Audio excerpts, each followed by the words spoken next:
అందరికీ నమస్కారం. తెలుగు భాషా వ్యాకరణానికి స్వాగతం.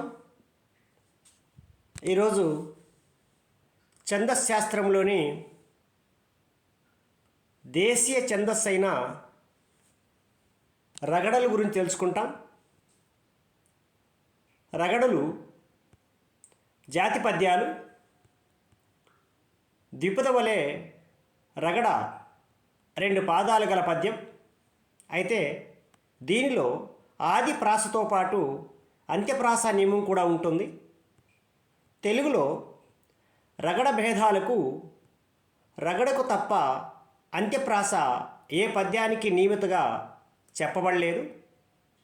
జానపద గేయాల్లో రగడ భేదాలకున్న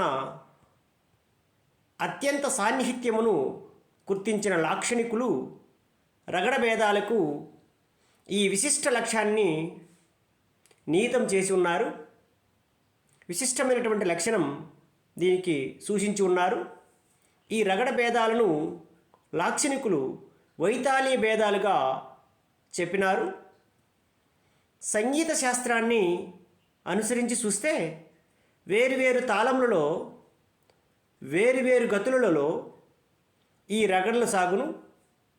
రగడలు తాళ విశిష్టమైన దేశీ ఛందస్సు కలిగిన రచనలు. ఈ రగడల్లో అనేక రకాలు ఉన్నాయి. కానీ లాక్షణికులు రగడలను 9 రకాలుగా అంటే నవవిధ రగడలుగా చెప్పి ఉన్నారు. అందులో 1 హయప్రచార రగడ, 2 తురగ వల్గన రగడ, 3 విజయ మంగళ రగడ, 4 ద్విరథగతి రగడ, 5 విజయ భద్ర రగడ, 6 మధురగతి రగడ, 7 హరిగతి రగడ, 8 హరిణగతి రగడ, 9 వృషభగతి రగడ. వీటిలో ఒకదానికి మనం ఉదాహరణ చూద్దాం. హయప్రచార రగడను పరిశీలిద్దాం.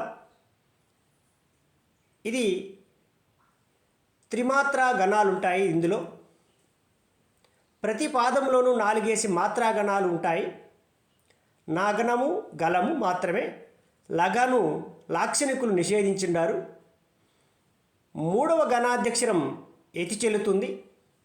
ఆది అంత్యప్రాస నియమం ఉంటుంది. ఈ 4 రగడలకు హయప్రచార రగడలో ఉన్నటువంటి నియమాలు. వాటిలో మనం ఉదాహరణ చూస్తే శ్రీమద్ రామాయణ కల్పవృక్షం నుంచి కిష్కింధకాండలో ఉన్నటువంటి ఒక పద్యాన్ని మనం ఉదాహరణగా తీసుకున్నాం.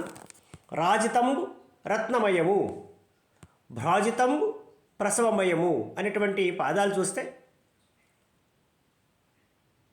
3 మాత్రలు కలిగి ఉన్నాయి. రాజి బ్రాజి ఆదిప్రాస ఉంది. మయము మయము అంత్యప్రాస ఉంది. రా 3వ గణాధ్యక్షర రాకు ఎతి చెల్లి ఉంది. రా అనేటువంటి అక్షరానికి 3వ గణాధ్యక్షరం రాకు ఎతి చెల్లి ఉంది. ఇక మిగతా వాటికి లక్షణ గ్రంథాల్లో పరిశీలించగలరు.